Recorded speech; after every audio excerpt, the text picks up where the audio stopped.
Who do you think would win in a fight? Catwoman or Harley Quinn? I see you must have watched Batman Returns. Oh, no.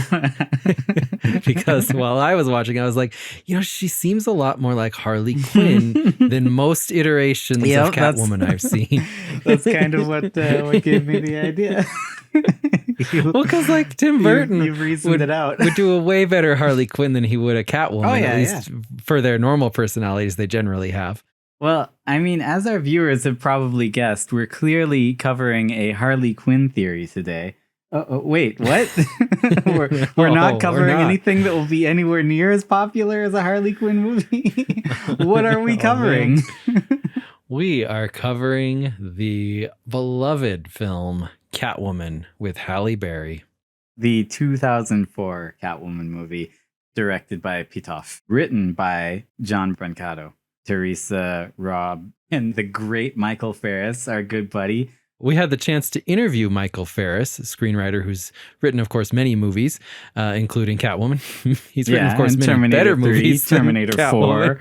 Terminator Salvation. The Net. The Game and The Game. Net. Oh, that's a great movie. I love The Game. We had the chance to ask him some of the burning questions that everybody has always wanted to know about the 2004 masterpiece Catwoman. Yeah, you'll be hearing some segments from that interview today as we talk about Catwoman. So what do you think of the movie Catwoman? Is it a good movie?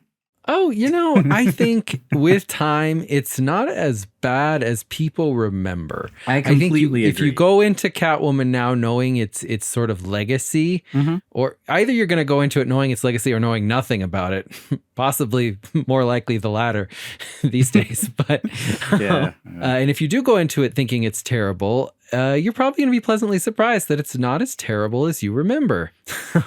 Right. And that's about all good I can say about it. Wow. It's not as Catwoman tagline, it's not as terrible as you remember. And you have to remember that Catwoman came out during like the birth of the superhero genre as we know it today. It came out just amidst like the greatest Spider-Man movies ever made.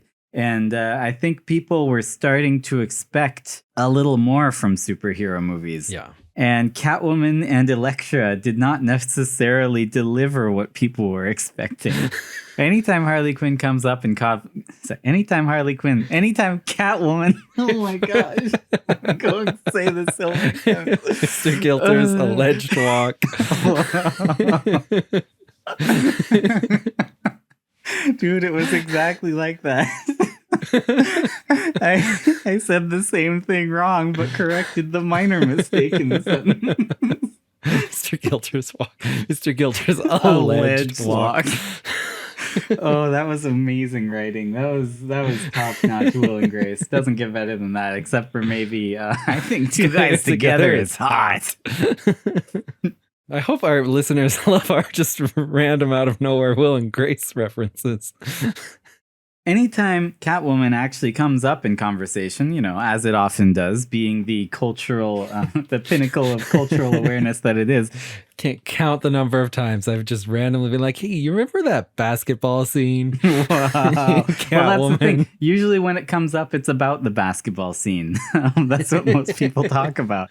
We can't drop the basketball scene at the very beginning. We got to work up to that. But whenever it does come up, people are usually talking about the basketball scene, and then they will usually say that movie was terrible, or that movie was awful, or man, it killed Halle Berry's career.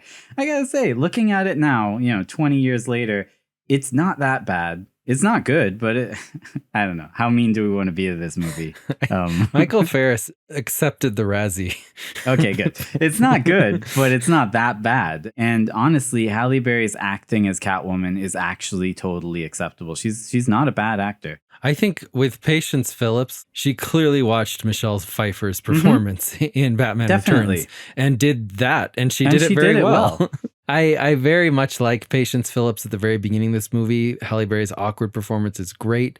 I love her outfit, not her Catwoman outfit, but her normal person outfit that she wears every single day. Every day. She never changes. Might this factor into a theory of yours? It might. We'll get to that. I think that her outfit was a little too much. this is not the best Catwoman outfit. Right. I just think it didn't really help the movie. It turned it into like just a fan service thing, and right, no one in a movie that. that's not very fan servicey in any other way. Yes. So it kind of gives the wrong impression of the film. And then I think the nail in the coffin is that this is a movie set in the Batman universe, and Batman never even shows up or is mentioned.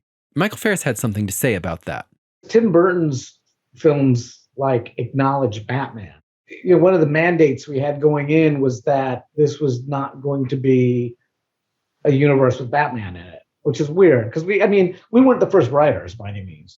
And the problem coming in that late in the game is that anything you want to try, they've already tried. And it didn't work for one reason or another. You go, well, maybe we could try it again and maybe we'll get it right this time. But they didn't, they didn't want to have to keep going back to ideas they feel failed. And one of them was having it in a universe that, accommodates Batman. I mean, early drafts had, not that he was ever a character in it, but that they would acknowledge that there's this city of Gotham nearby where some guy running around wearing a fucking cape. And they were funny gags. And I thought it was kind of, I would have liked to have preserved that, but they were very definitive that Catwoman exists just in her own right, On her own, okay. Interacting with anybody else in the DC universe, it was just very unclear because of so many attempts in the past, like what Catwoman was really about. Not really a supervillain. She's more or less a victim a lot of the time. It was, it was just it was a little bit fuzzy headed, and I have to take some responsibility for that. We didn't find a way to clarify it. But they really were, clutching at straws at times to figure out how to wrap this whole thing up. And I just think that's interesting because, of course, in 2004, no one had figured out, hey, shared universes are cool. People like that. For whatever reason, at this time, they thought that if you made a movie, it had to be standalone. So if this is a Catwoman movie, try not to even mention Batman. Like, she needs to stand on her two legs. How weird. Because, don't they realize that... Yeah, just look at the comics. They had been around for decades. Yeah. And what do they think? Who do they think their audience is? Their audience is people who like Batman, right? Nobody wants to see Catwoman except for Batman fans. I just don't get it. What are they doing? So about this movie and maybe why it was badly received, Michael Ferris had a few thoughts about that. So let's hear what he had to say. Structurally, the movie is pretty close to what we wrote, except that oddly, and I think it's mainly for budgetary reasons, all the action is gone. John and I didn't really realize until we watched the first cut that it's an action movie with almost no action. We had scenes where she's jumping from a bridge onto a burning boat and wrestling the bad guy with sheets of broken glass, and we're I don't think anyone hated it. They just, for some reason, couldn't afford it or something. There's not even an exploding helicopter. I know we blew up a helicopter at some point. There's a couple of mano a mano bits of business, but it's just weird.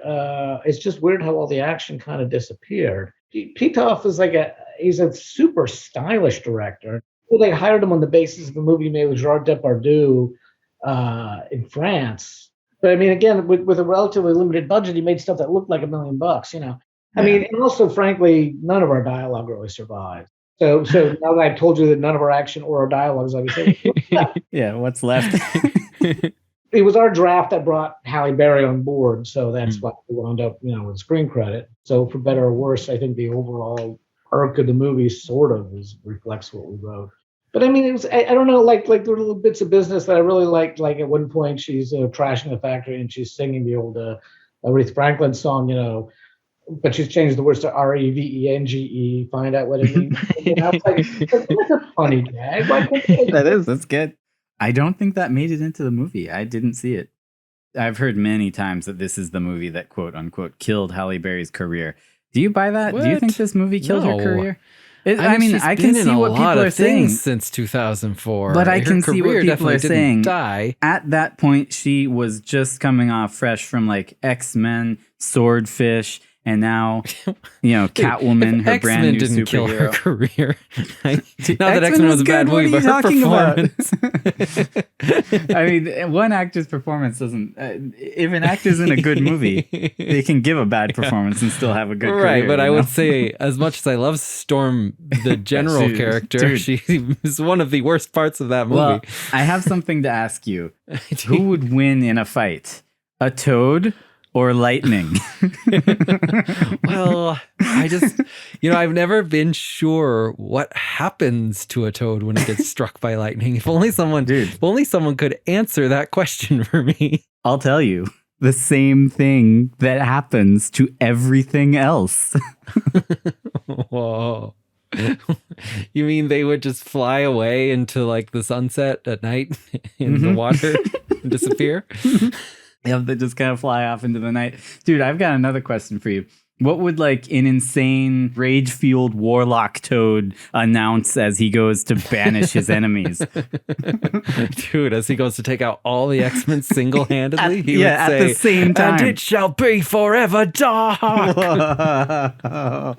Oh, Toad was so cool. He didn't deserve to lose to Storm. Oh my gosh. Oh man, he took out all the X-Men. They brought a all whole of them team at the same time. Magneto literally only had Toad. Sabretooth was only there because he wanted to scream. Wow.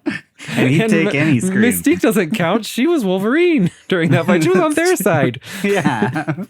Oh man, we should talk more about X-Men, dude. Screw Catwoman. Hey Torvald, who do you think was the target audience for this film? Batman. Well, no, not Batman fans because they don't connect it to Batman. Exactly. You know what? That's a really good question. I guess like romance fans? I don't know.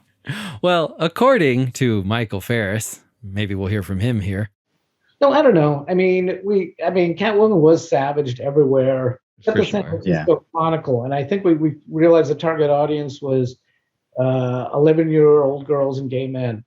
Wow. That is who this movie was appealing to. Because it's so campy. Yeah, it's campy and silly and not very action-packed. And I mean, in those communities, the movie played great guns, but... I can see it. My daughters liked it at the time. Yeah, that's good. Then it's a success. So what is the theory for this movie? The persona of Catwoman is not just a single person. And in fact, this movie is in a shared universe, contrary to what you just said. This is in a shared universe with the original Tim Burton Batman movies, Batman and Batman Returns specifically. There are many Catwomen in the world, super-powered women who have gained enhanced reflexes, possibly multiple lives. And also, they were granted these powers by an ancient cat god.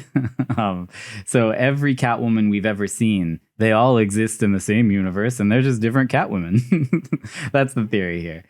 There have been a lot of Catwomen. Oh gosh, so many. Batman 66. That one had 3 Catwomen. It had Julie Newmar, Lee Merriweather, and of course, the legendary Eartha Kitt. I can't think of anyone more perfect to play Catwoman. Oh my gosh, she's so cool. You said perfect wrong. More perfect to play Catwoman. She's so cool, dude. There was the making of documentary for the Catwoman movie, the Halle Berry Catwoman movie. It was hosted by Eartha Kitt. It was so good. I loved it. Oh my gosh, was probably better than the movie itself. It was so good.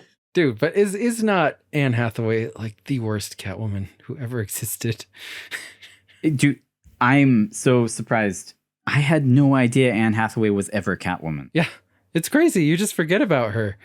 Well, I didn't even know because I walked out of that movie. Good. That's a good choice. I know. It was like the best choice I've ever made in my entire life, and I've never regretted it once. I consider Dark Knight Rises to be the worst movie ever made. Some people seem to like it and defend it, so I don't know. I will defend the character of Bane in that movie because he is ridiculous. He is absolutely ridiculous, and the fact that character made it onto the big screen. The only reason that character is good is because they put him in the Harley Quinn show, and that's the Bane they used. And Harley Quinn, he reveals a poster that just has Two-Face on it and says Two Faces. And he's like, this is a poster of both of us, Bane. And Bane's like, this is not a picture of both of us. I'm not on the poster. He's like, no, it's two faces, yours and mine. He's like, but I'm not on the poster. I see you. I see on this side there's darkness, and that is where I was born, but it is not me. Oh, that's so good. But yeah, that's part one of the theory. I think you had another theory in here you might want to let our viewers know about. Patience Phillips in this movie actually does have split personalities, and she is suicidal. And there's a lot of evidence to support that she's actually crazy. Which also would connect to the Tim Burton Batman universe. Yeah. Without the need for a cat god. The first bit of evidence I would put forth for this theory is that her name is not Catwoman's name. Her name is not Selina Kyle. Right, she's not Selina Kyle. And why would they do that? Her name, like you said, is Patience Phillips, and Catwoman has never been named Patience Phillips before, so this is clearly already a different person. Never would be named Patience Phillips again. No, never again. No one's ever going to use that name. That is a cursed name now. No matter what Michael Ferris said to us, clearly someone involved in the making of this movie wanted it to at least be able to fit into Tim Burton's universe. And I think that there's good evidence for that when you look at like Joel Schumacher's Batman Forever. Like that one obviously had all different actors, but it really tried mostly Alfred, different actors. Excuse me? Right. No, sorry. I was about to say that. It got lots of different actors, but it tried to sort of fit into the same universe, even though it was also its own thing. And I think that Catwoman is trying to do the same thing. Like they didn't want to step on the Tim Burton thing. Like you can imagine it's there if you want, even if they weren't really addressing it. Did Michael Ferris like brush us off? Was he just like, no, we never imagined there being multiple Catwomen? Did he say something? Yes, he did. Why? Yes. What? He's wrong. So there's evidence that the cast and crew all understood this and accepted it. Halle Berry, in an interview, she says, and I quote, "Our movie sort of presents this version of Catwoman as just one of many. She doesn't take the place of Selina Kyle or the great character that Eartha Kitt created many years ago. She's just another one, another Catwoman," which totally confirms it. And the movie starts out by establishing this by showing a bunch of like newspaper clippings and like ancient carvings of other Catwomen, right? Yeah, like it shows definitely Egyptian Catwomen, and then it shows newspapers with like family rescued by masked woman in black, and it shows a picture of a Catwoman, and masked jewel thief at it again, and there's a Catwoman. I believe that most of the people involved in this movie, like you said, even the cast and crew, were fully aware of Tim Burton's Batman films, probably liked them, and wanted it to be part of the universe, the same universe. Generally, the executives in charge, who are the ones advising the writer, are going to say, no, don't put anything in there. And I think it's probably just a rights issue. I think they didn't want to pay Tim Burton anything, like, because he kind of created the look and the characters. And so I think officially their answer was no. Nowadays, when they sign the deal with the writer or director or whatever, they would like make it so they own it and they can continue to use it kind of thing. One of the first things I said to Michael Ferris was just, I like the moment where Detective Tom Lone, which like he really is a beefcake with a name like that. Mm-hmm. I think Halle Berry, Patience Phillips' best friend, calls him a beefcake. Patience Phillips' best friend, who of course is played by Mrs. Ungermeyer from the Lizzie McGuire movie. Detective Tom Lone, when he first meets Patience Phillips, she is going out onto her window to save a cat. So this moment I actually think is very good, and I think it's well written. And not only does it establish Halle Berry's character very well, that she's strange, but she's nice. She's going to save the cat. Save the cat is screenwriter lingo, like screenwriter slang, for making your character likable near the beginning by having them do something that is likable. They literally have her save the cat. The most cliche one is having them save the cat. The other one is called kick the dog, and that's what you have your villain do. You have him kick a dog. Don't kick the dog. Oh. No, but it works. And I think that this scene establishes really good chemistry between the two love interests. Yeah. How he's like, oh no, she's going to kill herself, and she's just trying to save a cat, and he's really worried about her. I just think it's a fun, interesting scene. This part actually feeds into my theory that she's suicidal because he thinks she's going to commit suicide. In her mind, she's saving a cat. He never sees the cat outside the house. Possibly. There's no cat there. He sees it in her house, and she's like, look, it's right there. She probably owns like, a cat. Okay, sure. No, she's going out and she might be having suicidal tendencies, but because she's schizophrenic, she believes maybe there's a cat out there. So that's one point for that theory. Also, at this point in the movie, maybe it's a little later, is when we see that she does not change her clothes ever. She wears the same outfit every day. Yeah, even after crawling around on that disgusting balcony, she just rushes off to work. If the cat is real, then it was trying to kill her, right? Right. Or it's just a cat. I mean, it's a sentient cat, as we find out later. It knows what it's doing. It's trying to kill her. It wants to breathe in her mouth and turn her into a cat. I think you're right. This movie gets a lot of flack for the cinematography, and I think that Pitoff possibly deserves that flack, but he was trying for something very deliberate with the cinematography of this movie. This movie is like constantly ping pong balling back and forth between super slow, like time lapses and super fast, like crazy cuts. It's like the movie is on like crack or catnip. I think it's supposed to represent her different personalities or states of mind. Or just like a cat. A cat might be sunbathing and then all of a sudden it gets up and runs away. Oh, you're right. And I think that this is what led to the basketball scene. So let's talk about the basketball scene. So the basketball scene is infamous. We mentioned it already. I counted it last night. It's over 100 cuts, like 100 shots in that basketball sequence. It's pretty good. Michael Ferris had this to say.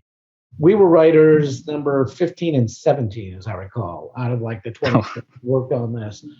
I mean, when we were off the project, they brought in somebody else, and then they were still sort of like struggling, and they said, well, have you got anything else for us? And we came up with the idea of the basketball scene. We got rehired on the basis of that. Wow. Like they have a sexy one-on-one basketball scene.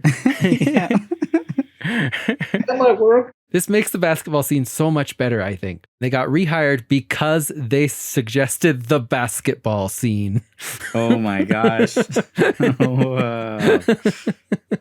That's what got the producers to be like, yes, that fixed the movie. It just wasn't working out. But the basketball scene ties it all together.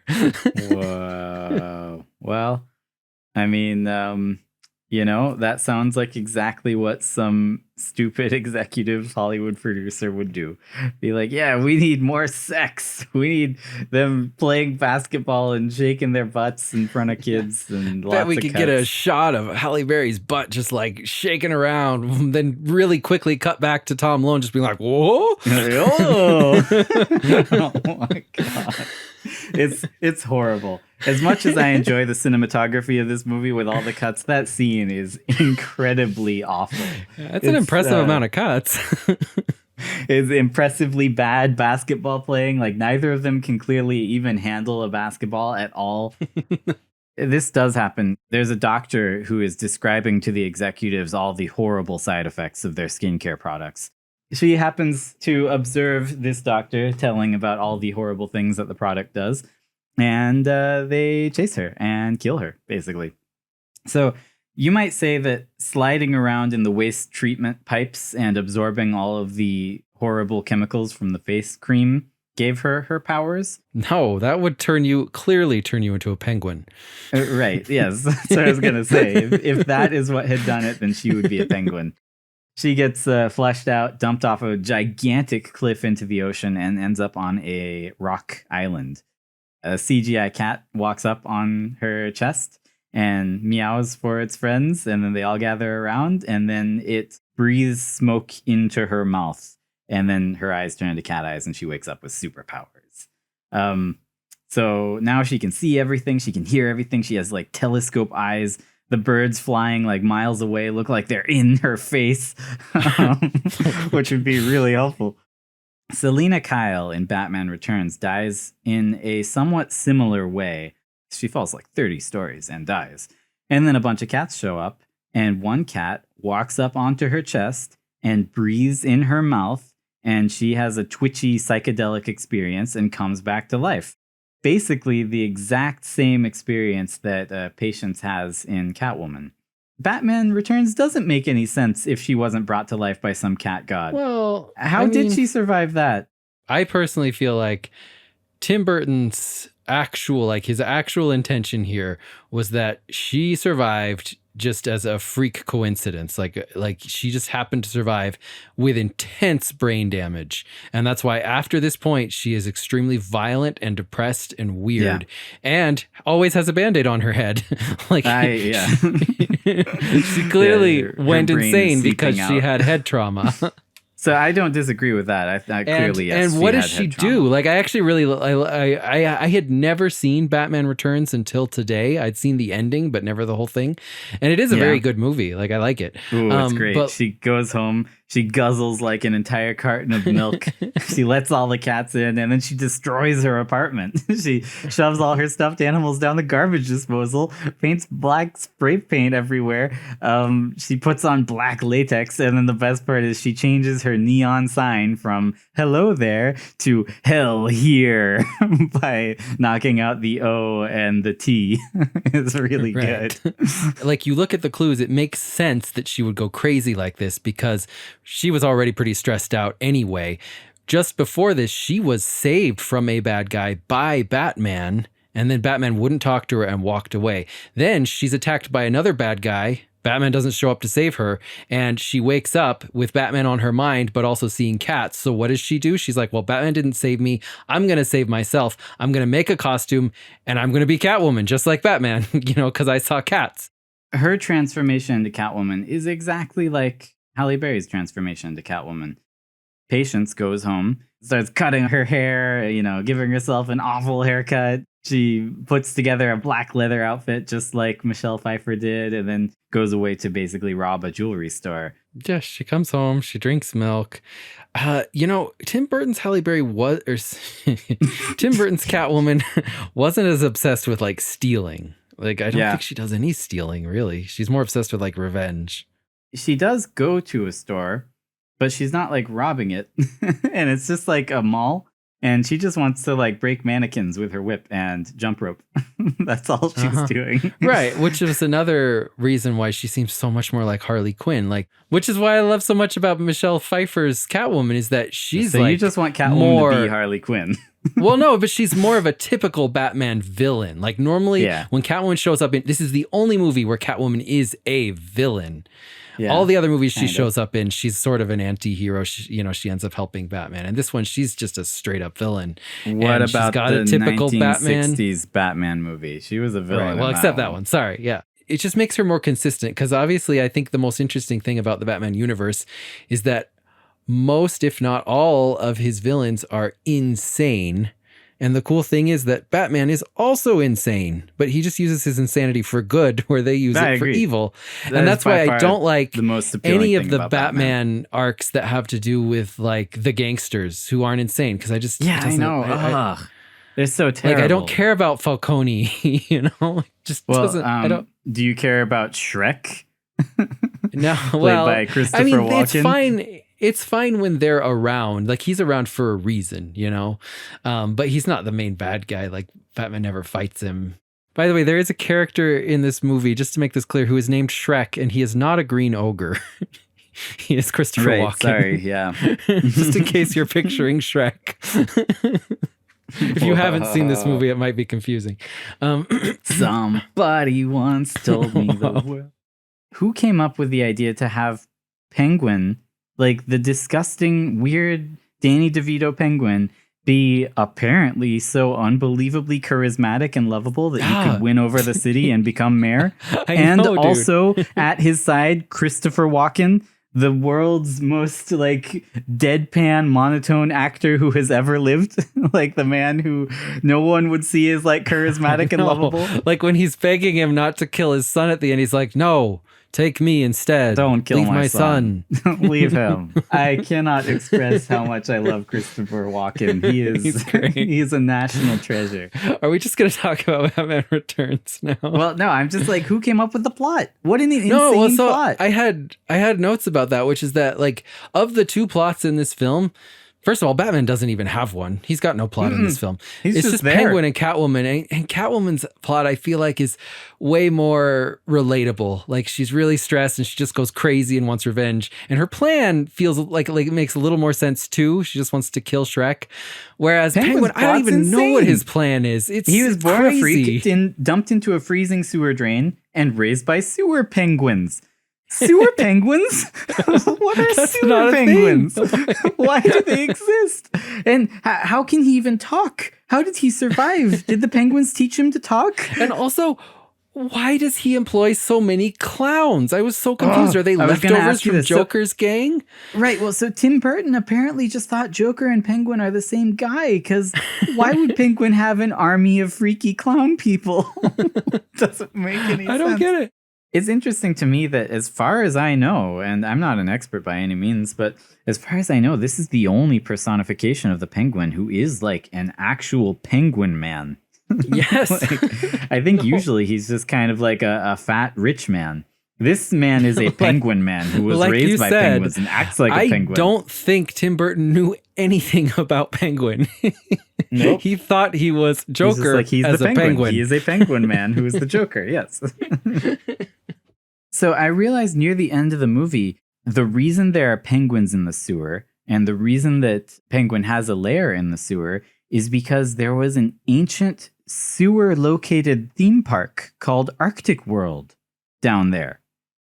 I don't know why, but apparently Arctic World it's was in the very movie. cold It shows you and it. full of penguins. I don't know why. I mean, why is a good question for this whole movie. Like you said, why do people find the Penguin likable? Why does Shrek think that he's a good candidate for mayor? I know. Of all like, the there are people many you could have do iterations of this. Penguin where this might make sense, but not this one. This is the weirdest, grossest penguin. He has my green, gosh, he's blue so great. blood. Yeah. Yeah, no, Penguin is so gross in this movie. Dude, but I have to say, when the consultant walks up to him and he's like, hey, not many reflective surfaces in the sewer, eh? And then Penguin's like, could be worse. At least my nose isn't gushing blood. And then everyone laughs until he bites that man's nose off. Dude, now that is a joke. Eat your heart out, Joker. The Penguin is a better Joker than you ever were. So, back to Catwoman. We can't. After becoming Catwoman, getting her powers, Patience manages to grab the kitty that brought her back to life. She finds out it's owned by a woman named Ophelia Powers. Ophelia explains, "You're not alone, child. He has saved others before you. Look." And then she shows her a ton of pictures of other different Catwomen. And these pictures include a photo of Michelle Pfeiffer dressed as Catwoman from Batman Returns. Right. So yes, that's the biggest connection there. Why would they have included that? That just says they're in the Easter same egg, universe. but yeah. But Ophelia Powers does continue to explain. She says, "Cat women are not contained by the rules of society. You follow your own desires. It's a blessing and a curse. You'll often be alone and misunderstood, but you'll experience a freedom other women will never know. You are a Catwoman." I mean, you might say this is just like bad exposition and her explaining everything, but really what it's doing is telling us that there are other Catwomen. Or this could be Patience Phillips, who is a crazy cat lady talking to her therapist, who's like trying to be like, "You're a Catwoman, you got some issues, but you're so powerful." And she interprets it to be like, "I have superpowers. I don't fit in with society." When she's trying to say, "You have trouble fitting in with society because you've got these mental issues, and we're going to work on them because you're strong." Whoa. By the way, sorry, I think I've glossed over the part where she loses her job, where she gets fired, because she does kind of like snap at her boss and get an alternate personality for a second and then come back to reality and apologize. Right, yeah, she clearly has split personalities there. She has mood swings, uses kind of different voices. So there's evidence that there's multiple Catwomen in Batman Returns. The Penguin, in one of his campaign speeches, he announces that Gotham was ravaged by a disease that turned Boy Scouts into crazed clowns. He's talking about the Joker from the first Batman movie. And happy homemakers into Catwomen. Now, nobody knows about Catwoman yet. He only barely saw her once. And this was just during a confrontation with her and Batman. But he is not talking about a single Catwoman. He's talking about Catwomen.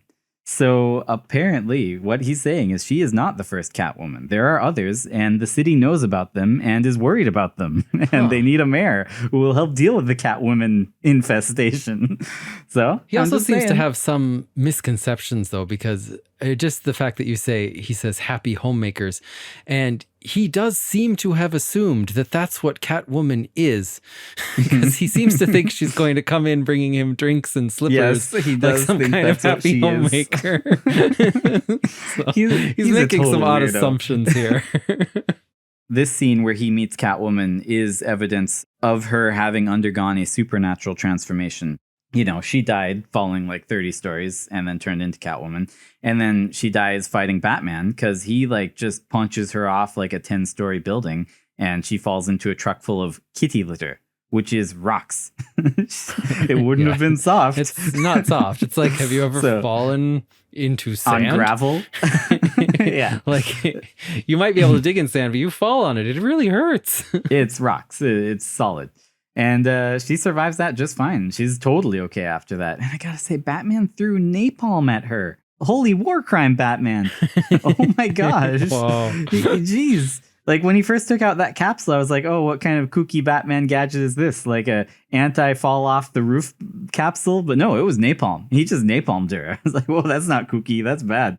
Batman, except at the very end of this movie, is totally okay with killing people in this movie. Yeah. He lights some dude on fire on purpose with his Batmobile, and then he blows up another guy on purpose. This man walks up to Batman and says, go ahead and hit me. And then Batman punches him and he says, hey. And then he realized that Batman just jammed a bomb into his stomach, like punctured his stomach with a bomb. And then Batman, just kind of pushes the man away and he explodes. I have a little mini theory about Batman Returns, just that at the very end, he will not let Catwoman kill Shrek, even though Shrek is like, very much to do it. deserves I'm the killer. It. And Shrek has a gun. So it's not like it's, unjustified. But I think that Batman, he doesn't want to kill humans, but because he is a rich person, he only sees other rich people as human. Whoa. He's so like, Shrek don't kill is on his level. Don't kill him. As me. He goes to jail. He's high society. He's from the same group, same circle as I am. I mean, he basically is waging a class war. Like the people who he hurts are generally just poor people. Yeah.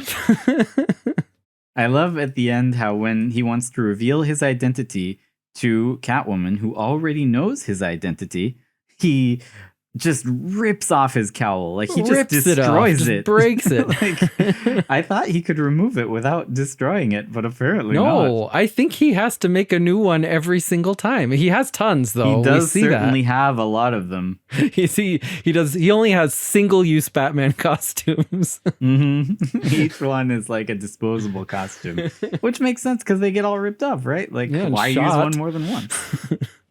We gotta talk more about Catwoman, 2004. So she decides to track her stripper. Oh my gosh. She decides to track her killer to a strip club. Did you want to say anything about what she does at this strip club? Oh, yeah. Well, one of my favorite things, and just the way that I know this movie knows it was being silly. It was never trying to be serious. Its target audience was 11-year-old girls and gay men. Was that I love the joke where she walks in and she just goes up to the bartender and she says, I want a white Russian, no ice, no vodka, no Kahlua. And the bartender hands it to her saying straight up, and it's just milk. And she just drinks milk it. Is so good. She just came in and ordered milk like a total badass. You're drinking really milk at a nightclub, lady. The fact that the bartender just without batting an eye and so coolly handed it to her is great. It's so straight up. It's a very good straight-faced, gag that they pull right there. I love it. Her boyfriend, the cop, he managed to get like a copy of her writing and a copy of Catwoman's writing, and he's having a forensic analyst examine them. And I love how directly after this analyst says, oh, well, I can't tell. This is not an exact science. He then goes on to say with certainty that Catwoman's handwriting went from a lonely, people-pleasing person to a self-confident and angry person who doesn't like to play by the rules, which sounds very much like it is an exact science, because he knows everything about her now. Well, and it supports that her personality changes on a dime, and he even says the handwriting indicates that there are different personalities. Although I don't think that's necessarily a good way to determine someone's mental state, but... No, this guy is an unqualified hack. There's actually lots of that in forensic analysis, which is sad. Bite mark, like teeth matching, is absolute pseudoscience. Blood spray analysis, absolute pseudoscience. Ooh, that's what Dexter does. I know, and it's complete bullcrap. They've both been completely disproven. You can't tell anything from a spray of blood, and you can't tell anything from a bite mark. It's impossible. And they're both totally admissible in court and still used today, which is just absolutely stupid. Handwriting analysis is right up there. You cannot tell someone's personality from their handwriting. So I think that the ending fight scene is actually a really cool matchup. Just because I think it's basically Catwoman versus Colossus, which is a cool fight. I mean, she's fighting a woman who's like made of stone, apparently, because that's what this makeup does to you. I think both you and I had kind of a Mandela effect thing happen. The ending of this fight is so weird because I remember... we saw it in theaters. Mm-hmm. And as they fight, Catwoman keeps like scratching and punching this woman, and her face starts to crack because she's made of like stone. That's what the makeup did to her. Right, the makeup turns you into stone. That's why she has superpower. Her skin is like stone. In the course of this fight, the CEO woman ends up hanging out the window. Catwoman's going to help her back up, but then she sees her reflection in her cracked, gross face in the window and decides that death would be better than looking hideous. So she just lets herself fall and dies. And then, of course, because she is made of stone, when she hits the ground, she breaks. She explodes into like a shatter of rocks. Yes. That's what happened. That's how I remember it. But no, that's not what happens. It's such a strange Mandela effect. She doesn't break at the end of this movie. No. She's just dead. She's just laying there. Yeah. They even shows a close-up of her face. Her face is cracked, just like we saw it during the fight, but she's not exploded everywhere. Yeah, listeners, Torvald and I both remember the movie happening this way. The villain cracks into 1,000 pieces at the end when she hits the ground. And I guess I can only assume our minds made that up because it would make sense, but it doesn't happen. So if you listeners remember this movie ending with the villain cracking into 1,000 pieces when she falls on the ground, when she hits let the us floor. know. Talk to us on the floor. Let us know. Talk to us on Twitter. Because I'd like to know if anyone else remembers that, because it was crazy to me when I got to the end of this movie. And one of the scenes I remembered most and liked the most from this movie, like the coolest shot, was the main villain cracking into lots of different pieces. It doesn't happen. 100%, my brain just made it up. The best part of the movie. Well, and we both made it up like individually, like because we've never discussed this movie before. Now you and I, like we have no reason to. We don't even like this movie.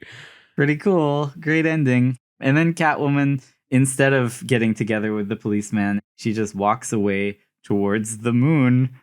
Where's she going? My theory is that she did finally commit suicide because at the end, she leaves a note for her loved ones and then disappears. Yes. I don't know how else to interpret that. With all the other evidence where she's climbing on the building. We have a handwriting expert saying she has split personalities. She's got these weird mood swings. Yeah, that fits. I asked Michael Ferris about that theory and here's what he said. I like that. I think I don't got anything for you there. But I'd be willing to buy that. You know, I mean, I'd be willing to buy that all supervillains are just basic. They almost all fit that profile. So Michael Ferris talked to us about accepting the Razzie Award, and here's what he had to say. Anytime you're involved in a project where they bring in a shit ton of other writers, you're probably going to wind up with a sole credit because they're just going to divide the pie up so much. Mm-hmm. And that's why we have sole credit on Catwoman. I don't know why.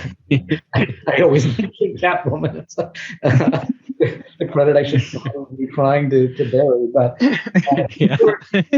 I actually went and accepted my golden raspberry for that. I've heard that. And then my original thought was to read off the list of the 27 other writers who've been. I would like to thank. And I decided at least a few of these people will never forgive me if I do that. So. Oh, that would have been fun. Halle Berry famously or infamously did go and accept her award and apologized for being in Catwoman. Go Halle Berry. I mean, you gotta give respect to Halle Berry and Michael Ferris for actually attending the Razzies and accepting the award. Good on them. I think it's great that they can have a good sense of humor, and it's a humble thing to do. Yes. Well, I think that's it. I think we said all we have to say. What do you think about the theory that Patience Phillips was just a crazy person? Yeah, well, so if we look at this movie as if it was a movie that does not have any magic in it, then yes, she's just a crazy person, right? Like, if there's no magic, then no, she did not become a superpowered Catwoman, and yes, she is insane. Now, was she actually suicidal, and did she have multiple personalities? Well, yeah, there's a lot of evidence for that. She was suicidal. She went out on the ledge and kept snapping in between her timid Patience personality and her gruff, commanding Catwoman personality.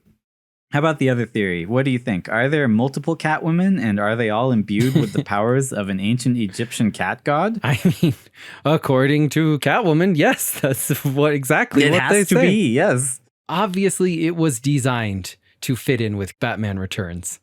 And despite what people involved may say, it clearly, they have Michelle Pfeiffer's face. You can't argue that. She's one of the Catwoman. Yeah, they put her in the movie. She's there.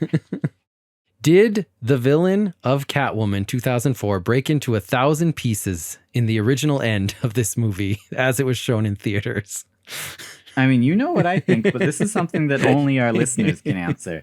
Does anyone else remember? Did anyone else see that in theaters? I legitimately want to know. I'm surprised we did. Dude, it was the new Catwoman movie. Of course we saw it in theater. Oh, we were so We were the target audience. Catwoman. Pretty much, yeah. I mean, write to us on @popcornisn'treal and let us know. If you like this episode, make sure you leave a review, rate, subscribe. Let your friends know. Tell everybody. You can also find us on YouTube. Music for this episode was provided by Christine. Play us out, Michael Ferris. And remember, the popcorn isn't real.